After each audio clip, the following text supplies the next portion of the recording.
Today the balance changes are live inside Clash Royale. Supercell have changed a ton of cards and we are going to explore this new meta together. Yo, what's up everyone, OOfro here, and today I'm super excited about these balance changes and we're going to have some fun. I really hope you guys enjoy the video. If you do, leave a like. Leaving a like really supports me, and I actually have a challenge for you. Right now in my shop we have got this special offer. You guys can see it is a Sand Castle Tower skin, but I already own this skin. You guys can see if I come to my tower skin collection, it is in the top right. If you guys wonder how, it was actually a tower skin inside Pass Royale. So if this video gets 500 likes, I will buy this skin and make a Mythbusters video about it. Because honestly, I have no clue what will happen. Will I have two of the same skin? Will I get scammed? Will it break my game? Who knows? So there you guys go, a little challenge for you. There's only one day left on this special offer, so be quick. Also subscribe, that would be amazing. You do not want to miss that video. But now let's hop into the balance changes. First, they changed the Goblin Gang. They buffed it. They gave it an extra Spear Goblin. The Elixir Golem, again, they buffed it. It has faster attack speed. They nerfed the Cannon and the Cannon Cart by 8% HP. They nerfed the Royal Hog slightly. They nerfed the Mighty Miners HP. They nerfed the Mortar HP. And the most interesting one is they reworked the Barbarian hut. It now costs 6 elixir instead of 7, and it spawns 3 barbarians instead of 2. The downside is it spawns them slower and it has a shorter lifetime. So I saw these balance changes and I immediately thought I want to try this Elixir Golem deck. Elixir Golem got buffed, the Barbarian hut got reworked. I want to see if this deck is good or bad. So let's test it together. Okay, into a game, and first play of the game we are going to slam down a Barbarian hut. And it's a mirror match. Welcome to the new meta. Obviously though, it spawns 3 barbarians now instead of 2, and we will Baby Dragon here just to help out. Oh my, is it actually a mirror matchup? There's no way. Going to fireball this, and now he's in trouble. He has to defend 2 barbarians and a Baby Dragon. What is he going to do? Good tornado, and it activates his King Tower. Yeah, well played. Okay, so he didn't fireball my hut, and honestly it felt a bit underwhelming. I don't think the Barbarian hut is so much a spawner anymore as a defensive building, kind of like a tombstone. You don't really use a tombstone for like the skeletons it spawns, you use it more for just defense, you know? I feel like that's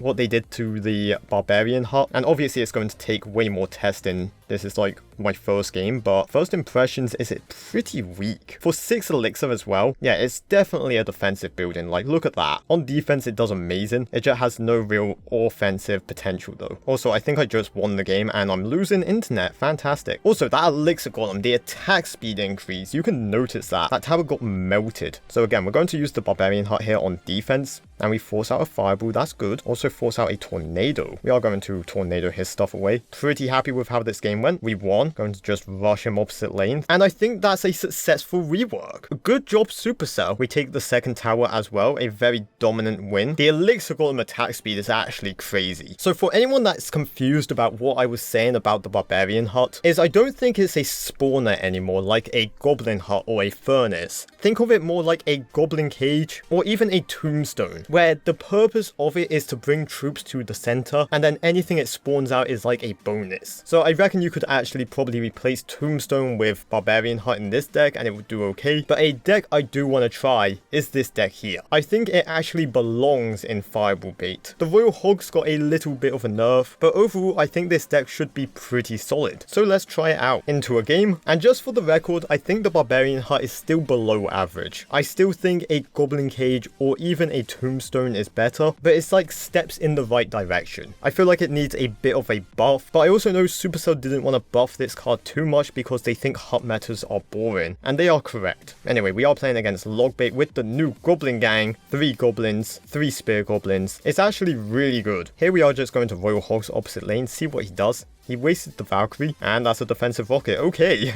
so now we should set up the Barbarian hut. No rocket in cycle. What is he going to do? Probably Princess. Yep, we fireball her. And then he's going to probably Goblin Gang. Yep, and that's okay. We're going to take out this Goblin Bow, Electro Spirit plus Zappies. And here we're going to split the Royal Hogs. 3 down the right lane, 1 down the left. The split lane pressure is insane, and not bad damage. Okay. If I'm really honest with you guys, I didn't notice the nerf of the Royal Hogs, With the Elixir Golem, I really felt the buff, but the Royal Hog's nerf, I did not feel it, so I think they're still very powerful. We are into double Elixir time, and this is where my deck kind of picks up and starts to shine. Going to Electro Spirit, Flying Machine, the Goblin Bow. I don't know why he keeps doing those Duke Bows, they're really not good. Going to play Royal Hogs here, going to Fireball that, we hit the Princess and the Inferno Tower. Flying Machine doing work, and that is to the right. And honestly, in this very specific situation, I kind of wish the Barbarian hut was a spawner, because I would then just stack Barbarian huts and win this game. But because the Barbarian hut spawns troops so slowly now, it's not worth it. Anyway, we are into triple Elixir time. This is where everything goes crazy, and honestly, I'm just going to try and stack as much as I can. That's deep. Going to Fireball those two Princesses and the tower. Going to split my Royal Hogs. Going to play more Royal Recruits, and I think I've actually lost this game. If this guy's smart, he just rocket cycles me and wins. Going to have to kind of go all in to stop the rocket cycle. He couldn't rocket.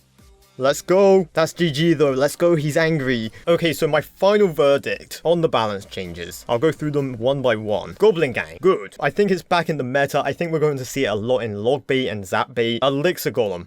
I could feel the attack speed increase. I think it's good. The cannon and cannon cart I did not play against, so I cannot comment. Royal Hogs, I did not feel a difference. The Mighty Miner we did not play against, the Mortar we did not play against, and the Barbarian hut. Like I said, I think they reworked it into a building like the Goblin Cage or the Tombstone. I still think it's bad though. Again, with the Barbarian hut, you have to be very careful how you buff it, because if it's too good, then the meta's just very bad and boring and defensive. And Supercell do not like that. They said it here. While we think the spawn meta makes the game more defensive and less fun. So I wouldn't be surprised if we saw a Barbarian hut buff. Right now, it's like, why use the Barbarian hut when you could use a Tombstone or a Goblin Cage? Overall, good changes. I'm happy. I think it's going to shake up the meta. And yo, I really hope you guys enjoyed this video. If you have, leave a like. Like I said, 500 likes, and I will buy this tower skin and make a Mythbusters. Subscribe if you have not already. And as always, make sure you guys take care, brush your hair, and peace out. Woo!